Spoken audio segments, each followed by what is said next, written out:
et messieurs, amis internautes de BL TV, bonjour et bienvenue sur votre émission Une semaine avec le Béninois libéré. Aujourd'hui, nous allons décrypter l'actualité sociopolitique de ces derniers jours au Bénin, notamment celle relative à la crainte d'assassinat évoquée par les démocrates, la révision de la Constitution et bien d'autres sujets. Mais avant le développement de toutes ces informations, suivons la première rubrique avec Vion Justin Adané. Justin, bonjour. Bonjour Oscar, bonjour à nos amis internautes. Merci d'être toujours des nôtres. On démarre cette revue hebdomadaire par la une du lundi puisque vous aurez droit à toutes les unes de cette semaine. Lundi 12 février 2024, le journal met en manchette relecture du code électoral. Voici l'intégralité des corrections proposées par le parti Les Démocrates. Animation de la vie politique au Bénin.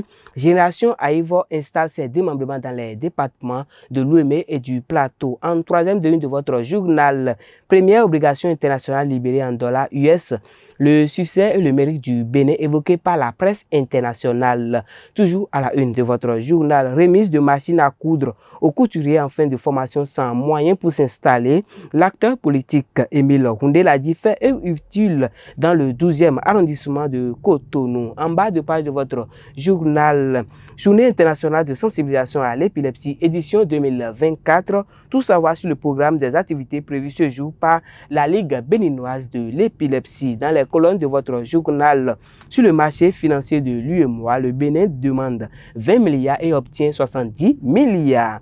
Information sportive, CAN Côte d'Ivoire 2023, la Côte d'Ivoire sauve sa 3e édition. Dans l'oreille de votre journal LNB, remise de chèques aux gagnants du PMU, plus de 46 millions de francs CFA distribués à 11 gagnants. Et c'est sur cette information que nous retrouvons la une du mardi qui met en manchette révision de la Constitution, la proposition de Hassan Seibou en version simplifiée. Que reproche-t-on maintenant à cette proposition, s'interroge le journal. Les détails à la page 8 de votre journal. Sacrifice, voici ça conformément au TOFA 2024. Le Tchétoula Klebossa attend celui demandé au président Patrice Talon. Cette information a été illustrée par la photo de Rikiat Madougou, condamné à 20 ans de prison ferme. Les détails à la page 3 de votre journal, toujours à la une. Journée internationale de l'épilepsie, la Ligue béninoise de l'épilepsie sensibilise sur cette affection neurologique mal connue. Dans la colonne de votre journal, un an après sa réélection à la tête de l'Assemblée nationale, le message de Vlavounou à Djokbenou et aux Béninois. Mercredi 14 février 2024, absence de la révision de la Constitution à la conférence des présidents à l'Assemblée nationale hier, ce qu'il faut retenir. Conséquence d'une parfaite méconnaissance des procédures parlementaires, certains activistes ont agité l'absence de la proposition de la loi proposée par Hassan Seibou des travaux de la conférence des présidents hier, mardi 13 février 2024 à l'Assemblée nationale. En deuxième de une de votre journal, organisation d'un exercice interarmé et interministériel à Togben, les assurances du maire Luc Atropo aux populations de Cotonou. En troisième de une de votre journal, sécurité de ses responsables et autres, voici les menaces que craint le parti Les Démocrates. Il nous est revenu de manière persistante depuis quelques semaines des informations sulfurieuses et suffisamment inquiétantes concernant la sécurité des responsables de notre parti au plus haut niveau, a dit le parti d'opposition à travers un communiqué signé par le secrétaire à la communication, Dr Guy Mitokpe. En bas de page de votre journal, conférence de presse du jeudi dernier, le journal vous propose l'intégralité des propos du président de la République, Patrice Talon. L'intégralité est à retrouver dans les pages 3 et 10 de votre journal, dans les colonnes de votre journal sport. CAN Rwanda 2026, la Fédération béninoise de handball du Bénin sollicite un expert pour renforcer l'équipe nationale. En bas de page, installation des membres du collège du CNE, les attentes du président de la République, Patrice Talon. Cette information nous sert de transition pour retrouver la une du jeudi. Proposition par l'Union progressiste le renouveau d'une loi modificative et complétive du code électoral. Voilà qui oriente tout le monde vers la proposition du bloc républicain. Les détails à la page 3 de votre journal. Pourquoi choisir de perdre son droit de parrainer en 2026 alors qu'il y a mieux à côté, s'interroge le journal. En deuxième de une communiqué du parti Les Démocrates relative à la sécurité des responsables du parti, la FCBE montre la voie assure. En bas de page de votre journal, 5e édition du recensement général de la population et de l'habitation, la liste des agents cartographes et celle d'assistants TCI retenue. Dans la colonne Conseil des ministres, l'intégralité du compte rendu de ce mercredi 14 février 2024. Canet noir dans l'oreille, l'éminente journaliste Annick Ballet de l'ORTB s'en est allée. Chers amis internautes de BL TV, pour finir cette revue hebdomadaire, la une du vendredi qui met en manchette: session extraordinaire de l'Assemblée nationale du 21 prochain, la révision de la Constitution à l'ordre du jour. Les députés entrent à quai et perdent la chance de parrainer ou Seibou pour garder le Graal, dit le journal. Les détails à la page 3 de votre journal. En deuxième de une, mairie de Cotonou, troisième édition du marathon Bivebès de Cotonou, les axes routiers à éviter ce dimanche. C'est à travers un communiqué du maire Atropo qui invite les populations. Les détails à la page 5 de votre journal. Révision de la Constitution, conditions du président pour une assise nationale. Gbadamassi veut bombarder Yahi Boni. En bas de page de votre journal, une information continentale: poursuite du calendrier électoral, décision du Conseil constitutionnel. Macky Sall mord la poussière et perd son dentier. Le journal précise que les gens ont des couilles ailleurs. Les détails à la page 8 de votre journal. Benin Dabarou, tout savoir sur 4e édition. Les détails à la page 3 de votre journal. Pour finir dans l'oreille, supposé plan de départ forcé à la retraite au sein de l'institution parlementaire. Faux, s'exclame le journal. Il n'y a aucun plan selon Vitali Botton. Chers amis de BL TV, ainsi se referme cette revue hebdomadaire. Merci de votre fidélité. À la prochaine.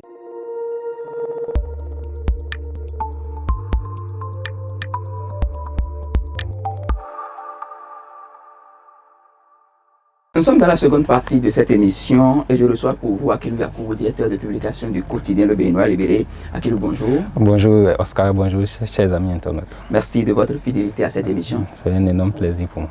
Alors, en semaine, vous avez titré « Sécurité de ses responsables et autres, voici les menaces que craint le Parti Les Démocrates ». Toujours en semaine, vous avez titré « Communiqué du parti LD relatif à la sécurité des responsables du dit parti.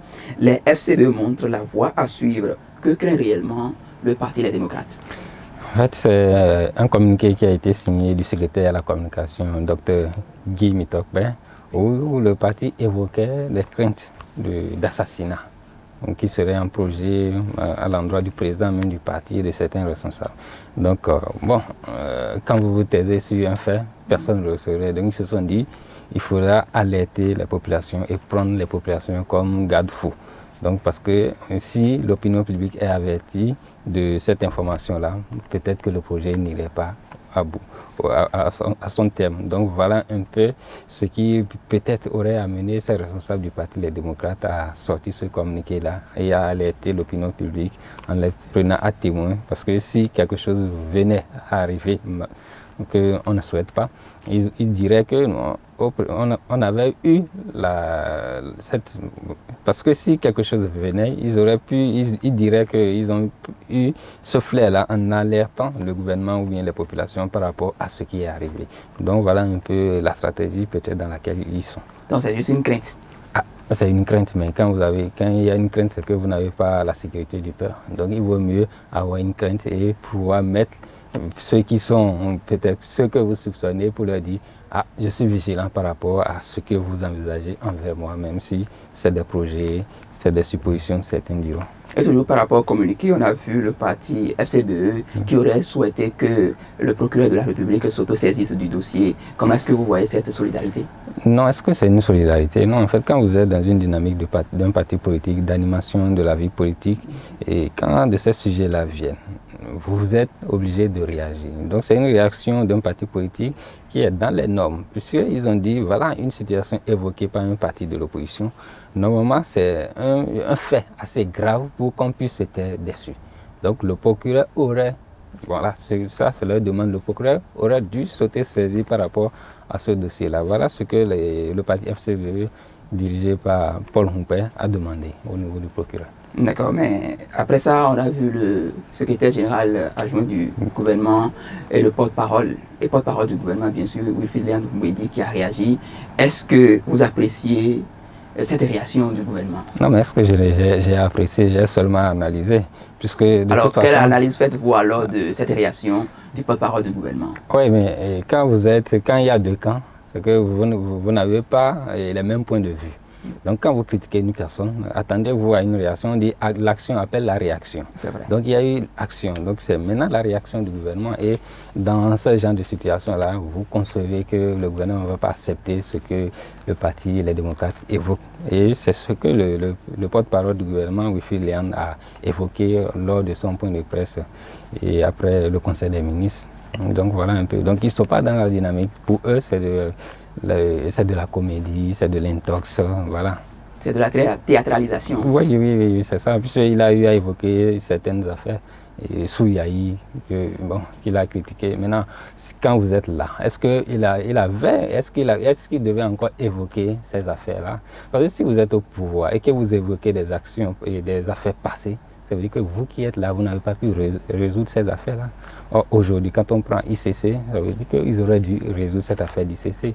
S'il y avait encore des soupçons par rapport à Yahi, l'affaire d'Anivo aurait dû être résolue par ce pouvoir en place. Parce que c'est un parti de l'opposition à qui on reproche certains faits. Même si c'était ce parti-là qui était au pouvoir, ou bien si c'était ce président de l'opposition, du parti de l'opposition, Yahi Boni, qui était au pouvoir, aujourd'hui, c'est lui qui est dans l'opposition. Donc le pouvoir qui est en place, si ce pouvoir-là a des reproches à faire ou bien des critiques à faire à l'endroit de Yahi, c'était d'aller au bout de ces affaires-là. Parce qu'aujourd'hui, on ne sait pas finalement à quoi le procès de Danivo a abouti.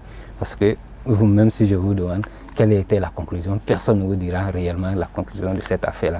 ICC, on l'a vu, ça a été médiatisé, mais finalement, qu'est-ce que cela a donné? Est-ce que les gens ont pu prendre quelque chose à travers leurs investissements, à travers les biens saisis qui ont été vendus? Rien. Donc il y a de ces affaires, Songui et l'ancienne ministre Bernadette Songui, dont on a évoqué aussi le nom. Qu'est-ce qu'il en est par rapport à cette situation-là? Il y a d'autres affaires, parce qu'il y a des affaires qui ont été... Il y a aussi les machines agricoles. La machine agricole, le PPA2, tout ça. C'est des dossiers que le gouvernement en place aurait pu quand même essayer d'élucider pour pouvoir mettre à mal l'opposition aujourd'hui qui se réclame un peu vierge ou qui trouve toujours à dire par rapport à tout ce qui se fait du côté du pouvoir en place. Mais normalement, il revient au gouvernement de la rupture de Patrice Talon de mettre en lumière ces différentes informations de ces différents sujets qui on ampute réellement au gouvernement passé. Mais ils ne font rien à propos. Est-ce que vous ne savez pas peut-être que ça les rattrapera quand ils vont engager la procédure réellement? Qu'est-ce qui fait que le gouvernement de la rupture ne veut pas réellement mettre toute la lumière sur ces affaires? Je pense que c'est une question comme si on a la chance qu'on pourrait poser au porte-parole du gouvernement, parce qu'il a souvent réponse à tout. Il pourrait nous élucider par rapport à cette question-là, parce qu'ils ont aujourd'hui la latitude d'élucider ces questions-là pour mettre à mal, comme je le disais, l'opposition, Boni Yahi, mais on ne sait pas. Qu'est-ce qui bloque ces affaires-là? Comme on le dit, point d'interrogation. Donc peut-être que si lors d'un point de presse, si lors d'une conférence de presse, que le porte-parole nous invitait et nous permet, on pourrait. De toute façon, quand vous lui posez une question, s'il ne veut pas vous mettre à mal en vous disant quelle réponse vous avez, il donnera une réponse. Parce qu'il a souvent de ces stratégies-là où il vous dit, vous en tant que journaliste, qu'est-ce que vous avez? Voilà, ça c'est une stratégie de fuite de réponse à vous donner. D'esquiver les questions. D'esquiver, ça c'est comme ça. Quand vous êtes communicateur, c'est comme ça. Aujourd'hui, il est communicateur, il défend un gouvernement, donc il est obligé d'apporter des réponses et autres. Voilà. Alors, votre mot de la fin par rapport à ce sujet, en attendant qu'on aille à Parakou? De toute façon, c'est qu'aujourd'hui, on est limité au niveau du gouvernement, c'est des attaques par rapport à Yahi. Ça fait qu'ils ont tendance à laisser leurs actions, à médiatiser les actions qui sont en cours. Donc, quand vous prenez la toile, ce sont, comment on le dit, comment on appelle ces gens-là qui écrivent sur la toile souvent? Les web-activistes. Les web-activistes là qui attaquent Yahi. Ça fait rire. En fait, quand vous avez quand vous avez un mal et que vous parlez de ce mal-là, sachez que le mal croît. Ça veut dire que ça prend de l'ampleur. Et vous incrustez ça dans le cerveau des populations. Et ils se disent que ce que vous critiquez là, ça doit être une bonne chose. C'est ce que le gouvernement oublie. Tant qu'ils vont continuer par critiquer Boni Yahi qui n'est pas au pouvoir, j'ai toujours dit ça, la cote de popularité de Boni Yahi, qui est déjà grandissante, continuera pas à grandir. Mais dans quel sens ça ne va pas lui apporter quelque chose? Non, mais de toute façon, il y a les élections de 2026 qui sont là, mais les populations, vous voyez, quand Yahi Boni sort, l'engouement que cela suscite, c'est ça. Donc, il vaut mieux faire fi de ce que l'opposition fait pour se limiter par rapport aux actions. Il faut se limiter sur les actions du gouvernement en place. Le PPA2, c'est un programme qui est là, il y a des actions phares. Il vaut mieux rester dans cette dynamique-là que de trouver toujours à sortir des cadavres, comme le dit, ou bien des dossiers du passé. Vous voudrez dire, bien sûr, PAG2. Oui, le PAG2, je parle du PAG2 en fait, c'est par rapport au PAG2, puisque c'est jusqu'en 2026, donc il vaut mieux dérouler ce PAG2-là, parler de Vedocor qui est en chantier, même si c'était depuis Boniaï que ce projet-là a été bouclé avec les Japonais, on peut parler de ça. Bon, on a d'autres activités, quand on prend les différents conseils des ministres, il y a des actions qui ont été annoncées, donc il vaut mieux continuer par valoriser, par communiquer sur ces actions-là. Mieux que de critiquer. Que de critiquer. Et de rappeler des affaires passées qu'on n'a pas pu élucider alors qu'ils avaient la latitude d'élucider ces affaires-là. Voilà. Mais souvent quand vous êtes attaqué et que vous êtes à bout de souffle, vous êtes obligé d'attaquer celui qui vous attaque. Mais est-ce la bonne stratégie? Merci à vous. On vous aura compris, on prend la direction de Parakou. Nous avons en direct Arnaud Koumondi, le directeur de l'antenne régionale du groupe de presse Le Béninois libéré dans le Septentrion. Arnaud, bonjour. De quoi est fait l'actualité cette semaine dans le Septentrion? Bonjour Oscar, bonjour Akilou, bonjour chers amis téléspectateurs. Heureux de vous retrouver encore aujourd'hui pour notre émission hebdomadaire. La première information nous vient de la commune de Nati Tengu. Ce sont nos confrères de la radio Nanto qui nous informent que dans le département de la Takora, il a été constaté beaucoup de cas d'absentéisme et d'alcoolisme dans, nos collèges d'enseignement général. Alors, selon Lambert Bebo, qui est le chef service de l'enseignement secondaire général à la direction départementale des enseignements secondaires techniques et de la formation professionnelle, il a été constaté 196 absents, des enseignants absents à leur poste au cours de 3 mois. Donc, ça fait pratiquement 836 heures qui sont perdues comme ça. Et il n'y a pas que ça.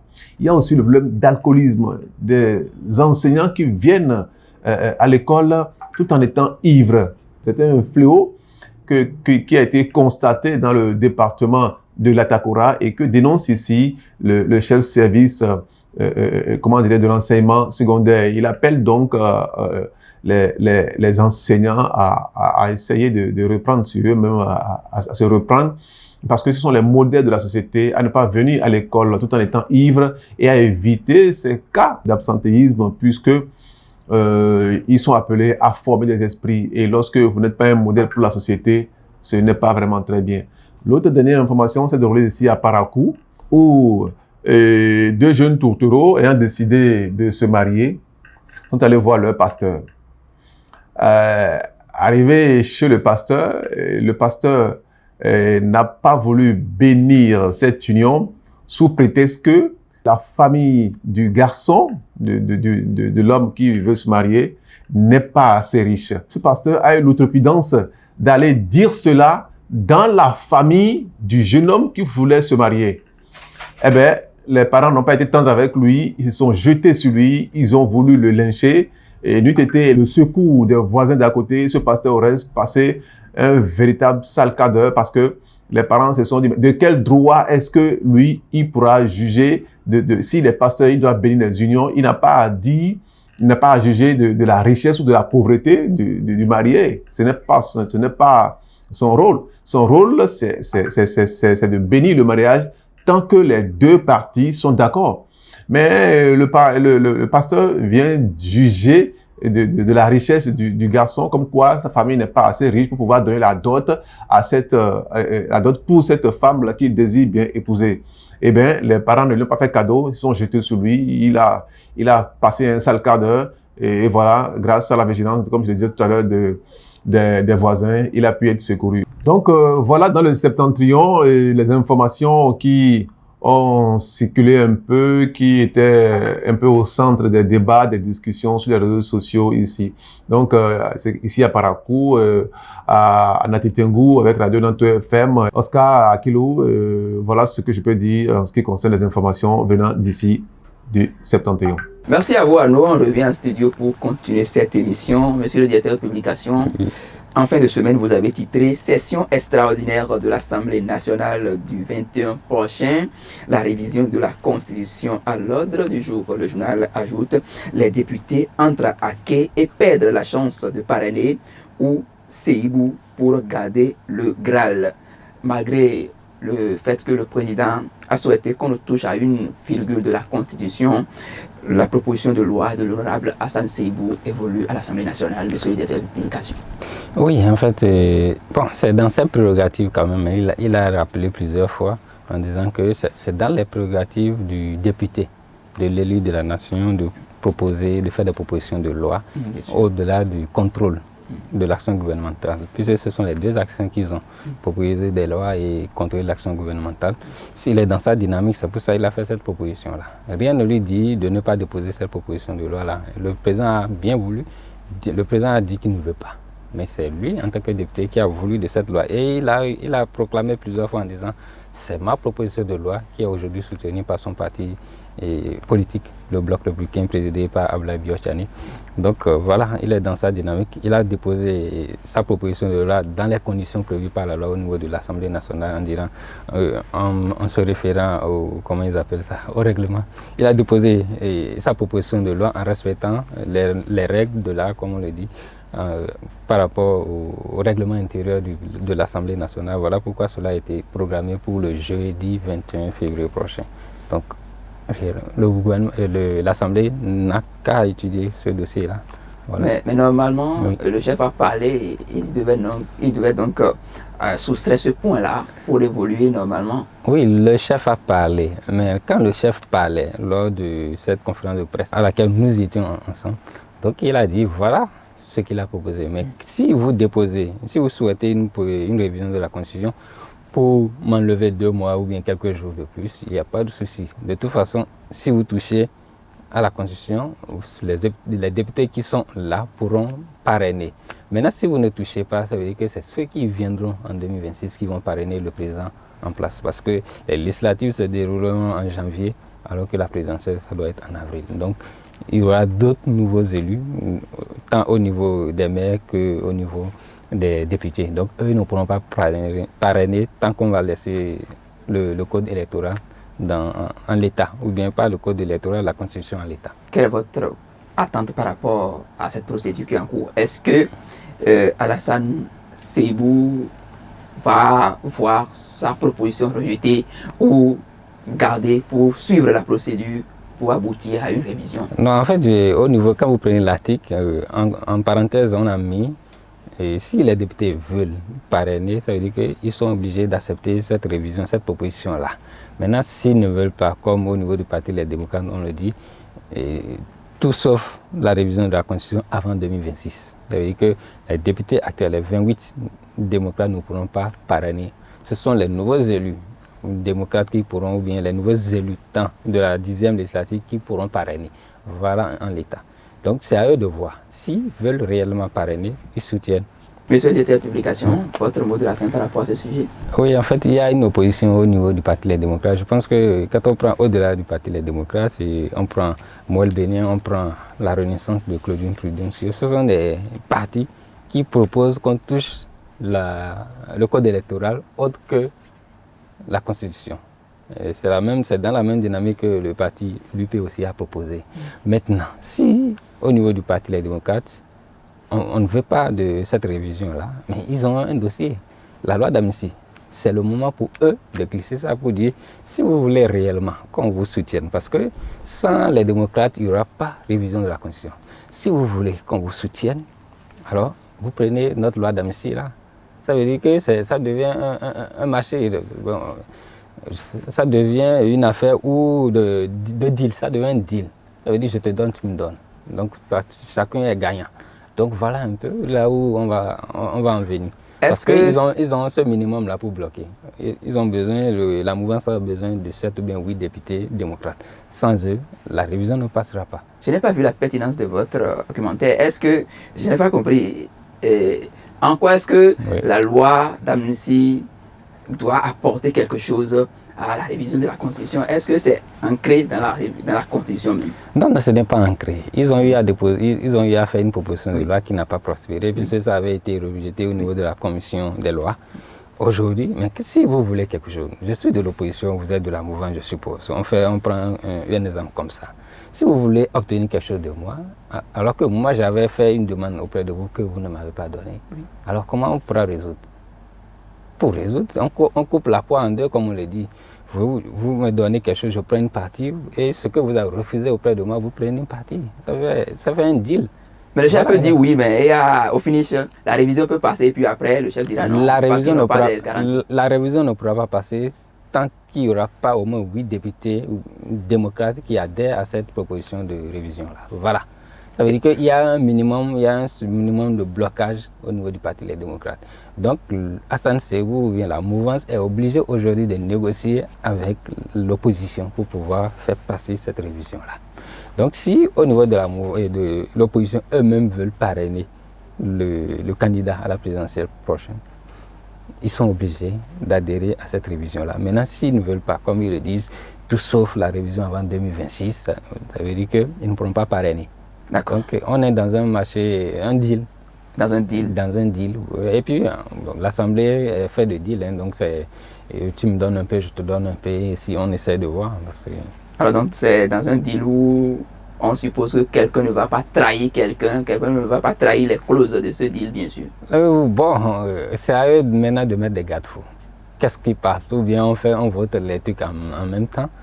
Aujourd'hui, qu'est-ce que les démocrates veulent? Parce que c'est dans leur discours, c'est la loi d'amnistie pour que les prisonniers puissent être libérés, qu'ils appellent plus les prisonniers politiques, les exilés politiques puissent revenir. Du côté du gouvernement, on dit non, qu'il y a des gens qui ont des soucis avec l'État et qui ne peuvent pas rentrer dans cette dynamique-là.